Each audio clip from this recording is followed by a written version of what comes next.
आदित्यनाथ लोक भवन में प्रदेश की मंत्री परिषद की महत्वपूर्ण बैठक की अध्यक्षता कर रहे हैं।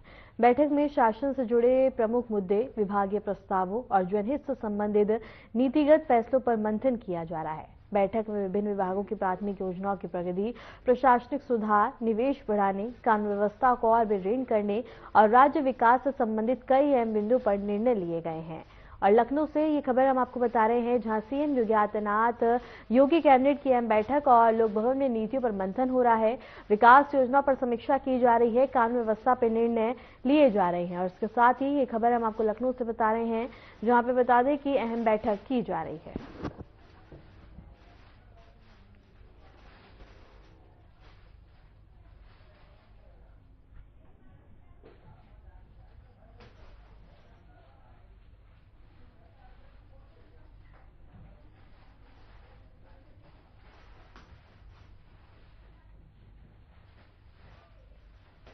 काशी तमिल संगम 4.0 का भव्य शुभारंभ किया जा रहा है। कार्यक्रम का उद्घाटन मुख्यमंत्री योगी आदित्यनाथ, केंद्रीय शिक्षा मंत्री धर्मेंद्र प्रधान, तमिलनाडु के राज्यपाल RN रवि और पुडुचेरी के उपराज्यपाल की उपस्थिति में होगा। बता दें कि संगम के आयोजन के लिए BHU से लेकर नमो घाट तक सभी तैयारियां पूरी कर दी गई हैं। सुरक्षा के कड़े प्रबंधन किए गए हैं और ग्राफिक्स के जरिए से हम आपको इसकी कुछ खास बातें दिखाते हैं, जहां बता दें कि वाराणसी में भव्य शुभारंभ और इसके साथ ही काशी तमिल संगम 4.0 का और सीएम योगी आदित्यनाथ इसका उद्घाटन करेंगे और इसका शुभारंभ और इसके साथ ही 2 चरणों में आयोजित किया जाएगा। पहला चरण 2 दिसंबर से 15 दिसंबर तक वाराणसी में चलेगा और दूसरा चरण 16 दिसंबर से 31 दिसंबर तक चेन्नई में आयोजित होगा। कार्यक्रम का समापन बता दें कि रामेश्वर में होगा और इसमें संगीत, नृत्य, कला और साहित्य से जुड़े कई कार्यक्रम भी आयोजित किए जाएंगे। और संगम में बता दें कि तमिल भाषा और संगीत प्रस्तुतियां प्रदर्शित की जाएंगी। और ग्राफिक्स के जरिए से हम आपको बता रहे हैं, जहां कार्यक्रम में तमिल भाषा और संगीत की प्रस्तुतियां पेश की जाएंगी। कार्यक्रम का समापन रामेश्वर में होगा। 2 चरणों में इसका आयोजन किया जाएगा और दूसरा चरण बता दें कि तमिलनाडु में होगा। पहला चरण 2 दिसंबर से 15 दिसंबर तक वाराणसी में चलेगा। दूसरा चरण 16 दिसंबर से 31 दिसंबर तक चेन्नई में आयोजित होगा। कार्यक्रम का समापन रामेश्वर में होगा और इसमें संगीत, नृत्य, कला और साहित्य से जुड़े कई कार्यक्रम भी संगम में तमिल भाषा और संगीत प्रस्तुतियां प्रदर्शित की जाएंगी। और इसके साथ ही हम आपको बता रहे हैं, जहां बता दें कि इसका आयोजन 2 चरणों में किया जाएगा। पहला वाराणसी में और दूसरे चरण में तमिल में इसका आयोजन होगा, जहां प्रस्तुतियां भी प्रदर्शित की जाएंगी। और इसके साथ ही बता दें कि यहां कला का भी प्रदर्शन किया जाएगा और इसका समापन रामेश्वर में होगा।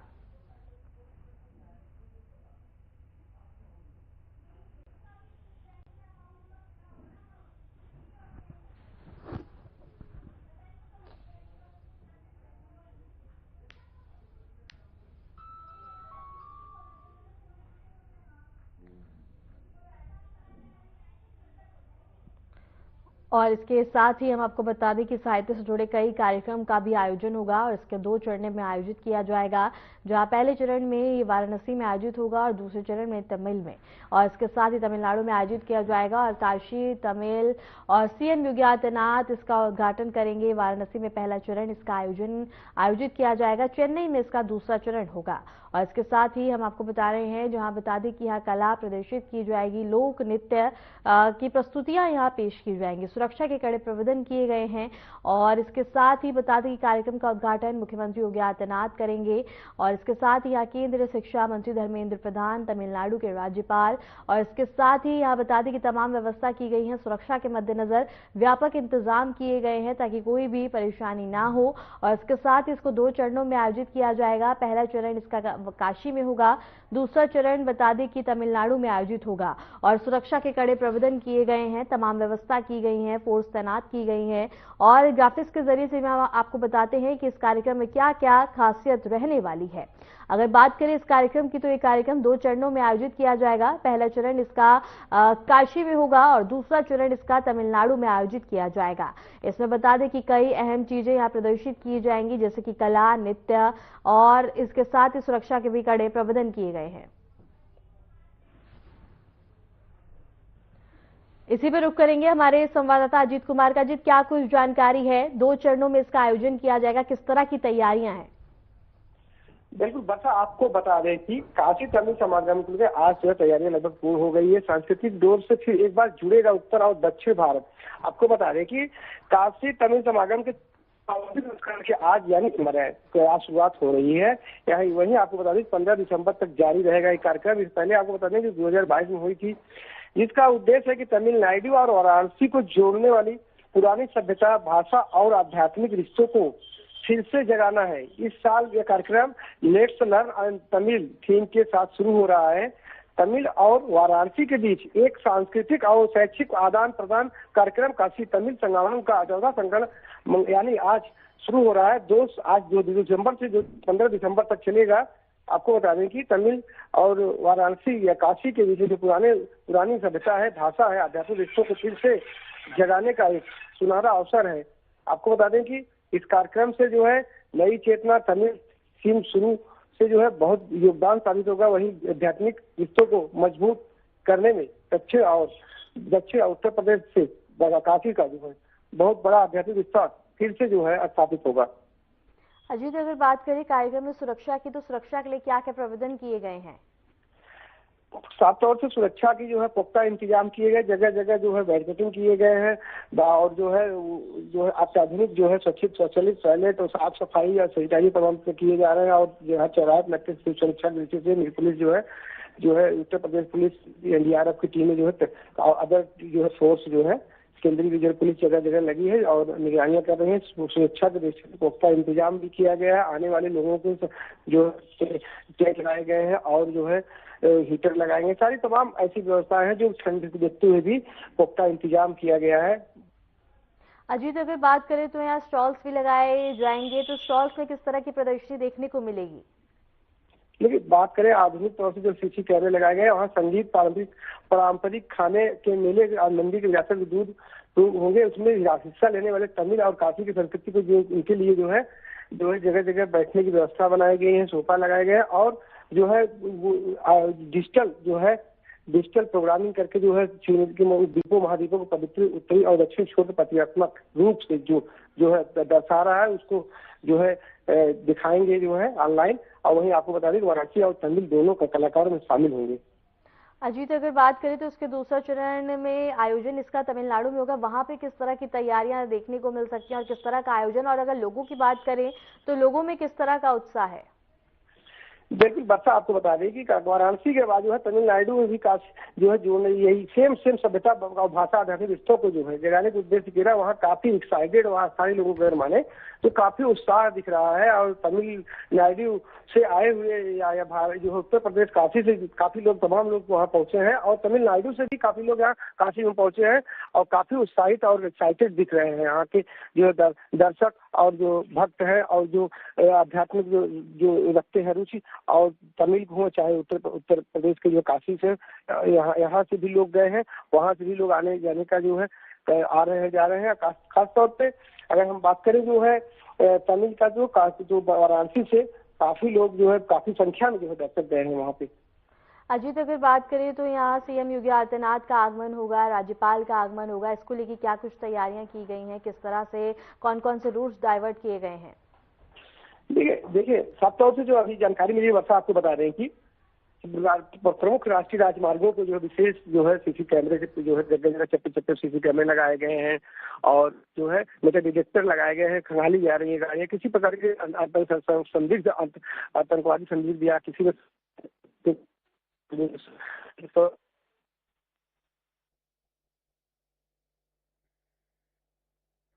साझा करने के लिए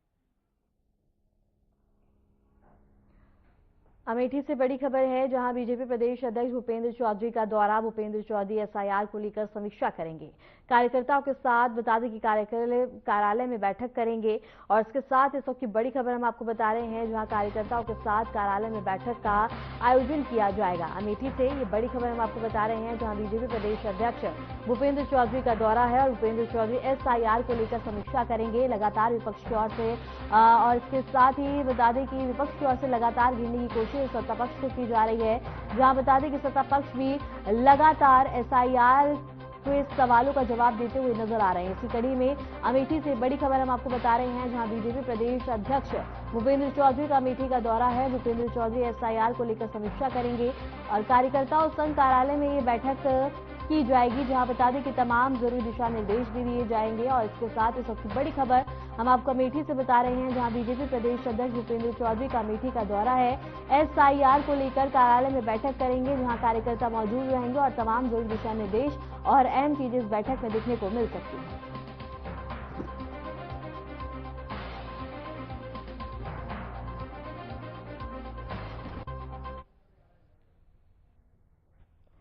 बिजनौर के शेरकोट क्षेत्र में नेशनल हाईवे पर एक भीषण सड़क हादसा हुआ, जिसमें 3 लोगों की दर्दनाक मौत हो गई।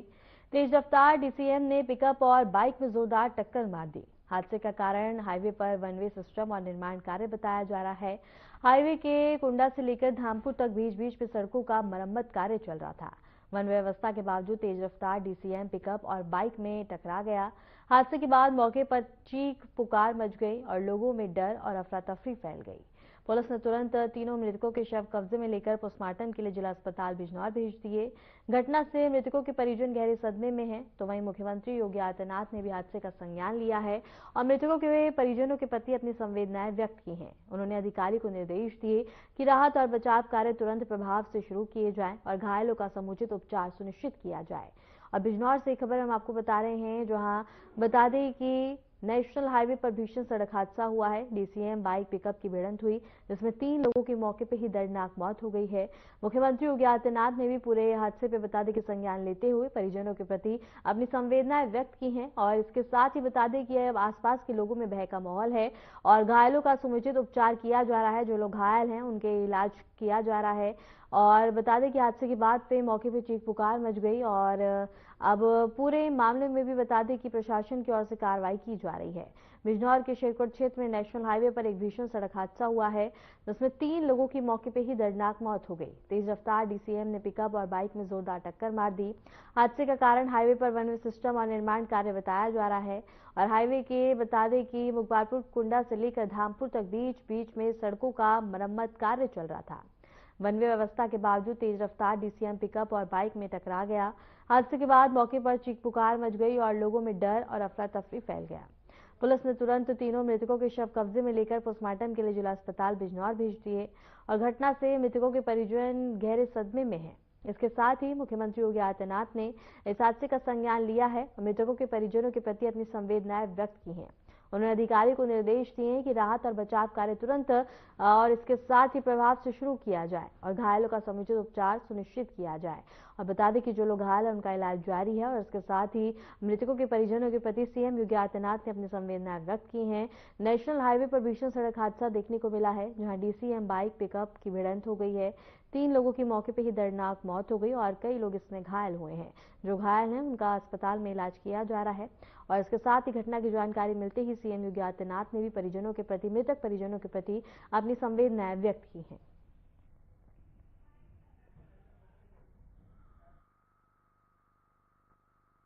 आज सुबह थाना शेरकोट को पीआरबी के माध्यम से ऐसी सूचना मिली कि नेशनल हाईवे 74 पर एक एक्सीडेंट हो गया है। थाने की फोर्स तत्काल मौके पर पहुंची। मौके पे 2 भारी वाहन जो जसपुर की तरफ जा रहे थे तथा एक बाइक सवार जो जसपुर की तरफ से आ रहा था, इन तीनों वाहनों में आपस में टक्कर हो गया था। 3 घायल व्यक्ति जिन्हें तत्काल पुलिस की मदद से सीएससी भेजा गया, जहां डॉक्टरों द्वारा इन्हें मृत कर दिया गया है। इन घायल व्यक्तियों की पहचान रणवीर, लल्ला तथा फिरोज के रूप में हुई है। इनके परिजनों को सूचना दी गई है तथा पंचायतनामा तथा पोस्टमार्टम की कार्रवाई की जा रही है। मौके पे जब निरीक्षण किया गया तो ऐसा ज्ञात हुआ कि नेशनल हाईवे के अथॉरिटी के अधिकारियों के द्वारा रामगंगा पुल की मरम्मत की जा रही है, जिस कारण से यहाँ पे नेशनल हाईवे को सिंगल लेन किया जा चुका है। ये तीनों वाहन एक ही लेन से चल रहे थे, जिस कारण से इनमें एक्सीडेंट की घटना हुई है।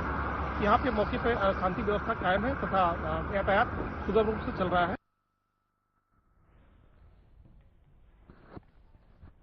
इस पर रुख करेंगे हमारे संवाददाता अजीत कुमार का। अजीत, क्या कुछ जानकारी है पूरे मामले को लेकर? भीषण सड़क हादसा हुआ है। बिल्कुल वर्षा, आपको बता दें कि उत्तर प्रदेश के जो है बिजनौर में जो है सुबह सुबह तड़के जो है बड़े सड़क हादसा हुआ है, जिसमें बलरामपुर के बाद जो है सुबह बिजनौर में भी बीच में हादसा का हो गया, जिसमें हादसे में 3 लोगों का दर्दनाक मौत हो गई। वहीं आपको बता दें कि कई लोग अन्य लोग घायल हैं, जो घायलों को जो है वो हॉस्पिटल में भर्ती कराया गया है, और बाकी सबों को जो है पीएम के लिए जो है पुलिस कार्रवाई का जो है तत्काल जो है वो सारी करके जो है पीएम के लिए भेज दी है और कार्रवाई में जुट गई है। अजीत, पूरे मामले पे प्रशासन का क्या कुछ कहना है और किस तरह की कार्रवाई की जा रही है? देखिए बिल्कुल जो है आज सुबह तड़के जो है शेरकोट में थाना क्षेत्र स्थित नेशनल हाईवे पर मुबारकपुर कुंडे के पास तेज रफ्तार से कंटेनर पहले बाइक सवार को उड़ा दिया। वहीं आपको बता दें कि जो है रंजीत लाला पुत्र भैया लाल पिकअप चालक फिरोज निवासी बस्ती जजपुर को मौत हो गई है। हादसे के बाद कंटेनर चालक मौके से फरार हो गया। वहीं आपको बता दें कि अगर प्रशासन को माने तो ये जो है वो पूरी तरीके से घायलों को जो है हॉस्पिटल में भर्ती कराया गया है और प्रशासन पूरी तरीके जो है वहाँ कार्रवाई में जुटी हुई है। और आपको बता दें कि मृतकों का जो है शव को पोस्टमार्टम कर जो है जांच पड़ताल में प्रशासन जुट गई है। और मुआवजा की बात करें, अगर बात करी जा रही तो प्रशासन की तरफ अभी किसी प्रकार की मुआवजा या किसी प्रकार की एक्सीडेंटल क्लेम के लिए जो है प्रक्रिया प्रशासन पूरी तरीके कर रही है। और जो है प्रशासनिक अधिकारियों अगर माने तो कहीं न कहीं जो भी प्रशासनिक मदद होगी, चाहे मुख्यमंत्री कोष के होंगे चाहे वो जिला प्रशासन का होगा, तो वो मृतकों को दिया जाएगा। अजीत, पूरे हादसे पे सीएम योगी आदित्यनाथ ने भी मृतकों के परिजनों के प्रति अपनी संवेदनाएं व्यक्त की हैं। क्या अब तक जो पोस्टमार्टम किया जा रहा है शवों की पहचान हो चुकी है या नहीं? देखिए बिल्कुल प्रशासन जो है प्रशासनिक तौर से जो है शवों को जो है पहचान कर लिया गया है। बात की जाए तो अभी बयान नहीं आया अधिकारी के। बात करते संवेदना की तो मुख्यमंत्री ने जो है ट्विटर और जो है सोशल मीडिया के माध्यम से जो उन्होंने जो है मृतकों को संवेदना व्यक्त की है। हर संभव मदद की बात मुख्यमंत्री योगी आदित्य ने किया है। वहीं अब बात करें जिला प्रशासन को, जिला प्रशासन पूरी तरीके से जो है मुस्तैद है और पहचान कर ली गई है। बाकी चीजें जो है जांच पड़ताल के बाद उचित जो मुआवजा होगा मृतकों को परिवार को चिन्हित कर उनके जो डिपेंडेंट को दिया जाएगा। ठीक है अजीत, आपका बहुत बहुत शुक्रिया हमारे साथ जुड़ने के लिए, तमाम जानकारी साझा करने के लिए। और योगी कैबिनेट की अहम बैठक चल रही है। लोक भवन में नीतियों पर मंथन हो रहा है, कानून व्यवस्था पर निर्णय लिए जा रहे हैं। निर्णयों की जानकारी के चलते प्रेस वार्ता की जा रही है। इस दौरान बता दें कि यहाँ क्या कुछ हो रहा है, ये आपको दिखाते हैं। जार्जिना मैक्रॉबर्ट मेमोरियल हॉस्पिटल की 45,000 वर्ग मीटर नजूल भूमि को मल्टी स्पेशलिटी अस्पताल स्थापित किए जाने हेतु कानपुर विकास प्राधिकरण को हस्तांतरित किए जाने के संबंध में ये है जी, ये 7 नंबर का है। ये 45,000 वर्ग मीटर जमीन जो है नजूल भूमि की,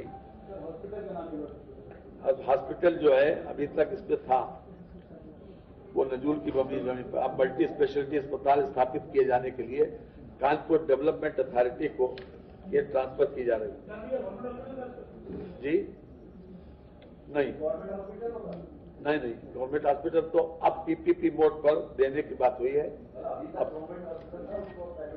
वो पड़ा हुआ था, परित्यक्त पड़ी हुई थी बहुत दिनों से, तो उसी का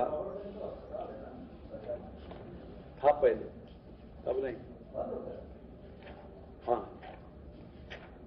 ये कानपुर की भूमि जो है वो डेवलपमेंट अथॉरिटी को ये ट्रांसफर हो रही है।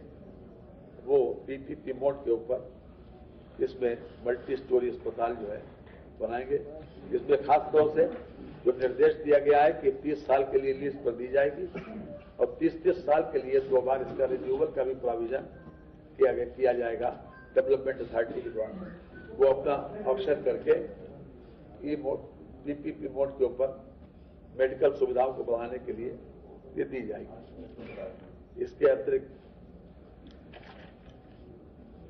ये doctor Sampurnanand sports stadium Sigra Varanasi के संचालन, प्रबंधन एवं रखरखाव तथा तत्संबंधी राष्ट्रीय उत्कृष्टता केंद्र हेतु भारतीय खेल प्राधिकरण द्वारा उपलब्ध कराए गए अनुबंध पत्र के संबंध में ये अपने आप में भारत सरकार से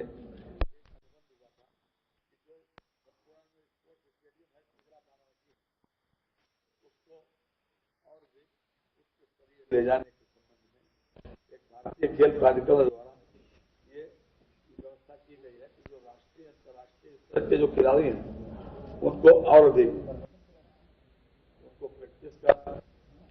कोच का और हर प्रकार से उनको सुविधा दी जाए, इस तरीके की वो उन्होंने लगभग 1/3 बार का MOU किया गया है।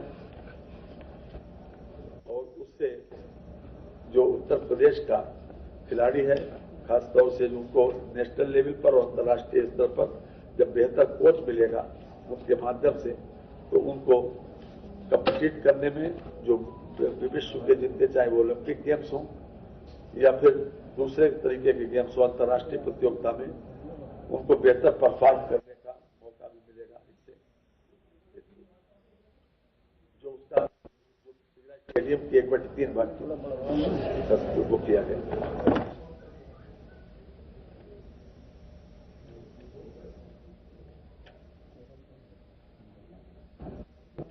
इसके अलावा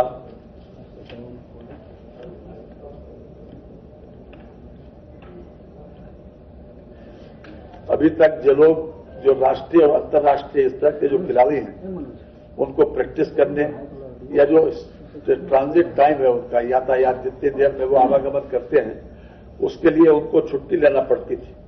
अब उनकी उसी सैलरी में उनको इस प्रकार की व्यवस्था कर दी गई है। आज मंत्री परिषद ने इस पर स्वीकृति दे दी गई है कि जो अंतर्राष्ट्रीय पदक विजेता सीधी भर्ती नियमावली 22 के अंतर्गत सेवायोजित खिलाड़ियों द्वारा राष्ट्रीय अंतर्राष्ट्रीय खेल प्रतियोगिताओं, प्रशिक्षण या खेल शिविरों में प्रतिभाग किए जाने की स्वीकृति देने तथा संगत अवधि सेवा काल माने जाने के संबंध में कोई व्यवस्था नहीं है, क्योंकि भारतीय सेवा नियमावली में अवकाश संबंधी व्यवस्था नहीं रखी जाती। इससे संबंधित खिलाड़ियों को अनुमति प्राप्त करने में समस्या होती थी। तो अंतर्राष्ट्रीय और राष्ट्रीय स्तर के खिलाड़ियों को अब प्रतियोगिताओं, प्रशिक्षण शिविर आदि में प्रतिभाग किए जाने की अवधि के आवागमन में लगने वाले समय सहित कर्तव्यार्थ अवधि ड्यूटी माने जाने के संबंध में जो उनको इस बात का अनुमति मिल गई कि वो लोग अब इस आधार के ऊपर अपने विभागाध्यक्ष से अनुमति लेकर जा सकते हैं। तो ये भी अपने आप में खिलाड़ियों को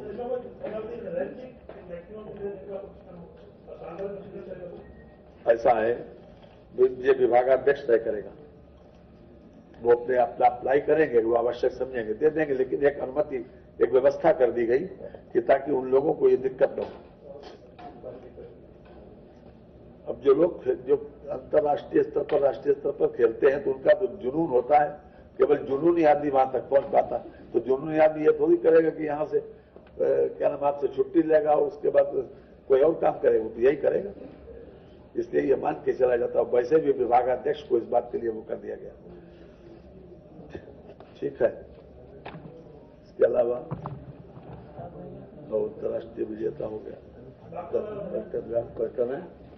हाँ 11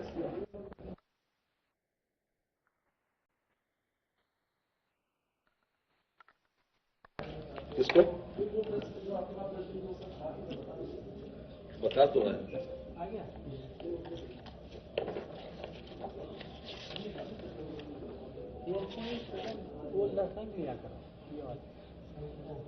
अयोध्या में, जनपद अयोध्या में विश्व स्तरीय मंदिर संग्रहालय का निर्माण एवं संचालन कराए जाने के संबंध में इसमें टाटा एंड सन्स को 25 एकड़ जमीन दी गई थी 15 मार्च 2024 में। लेकिन उन्होंने एक मीटिंग में इस बात के लिए 20/5/25 को जनपद अयोध्या में एक मीटिंग हुई थी, उसमें उन्होंने मांग ये की थी, 25 एकड़ दी गई थी पहले एक म्यूजियम बनाने के लिए। तो उन्होंने ये अपेक्षा की टाटा एंड सन्स ने कि इसमें हमारे लिए स्थान कम पड़ेगा, जो उनका बहुत बृहद दृष्टिकोण है। उसके हिसाब से उन्होंने जमीन को बढ़ाए जाने के लिए जो आग्रह किया था। तो उसी संदर्भ में अब जो नया लीज एग्रीमेंट जो है वो इस बात के लिए हुआ है कि अब 52.102 एकड़ विश्व स्तरीय मंदिर संग्रहालय के निर्माण हेतु उनको जमीन दी जा रही है। ये नजूल की भूमि है। 52.102 ये विश्व स्तरीय संग्रहालय का निर्माण वो करेंगे। इसमें खास तौर से संग्रहालय का प्राथमिक उद्देश्य प्राचीन भारतीय मंदिर वास्तुकला शैलियों का विकास, इसके सिद्धांतों, इसके संरचनात्मक घटकों, क्षेत्रीय शैलियों और साहित्य कलात्मक ऐतिहासिक रुचि की वस्तुओं के संरक्षण का एक व्यापक प्रदर्शन वहां पर करना है। इसलिए एक बहुत बड़ा। फिलहाल के लिए उत्तर प्रदेश की खबरों में इतना ही। नमस्कार।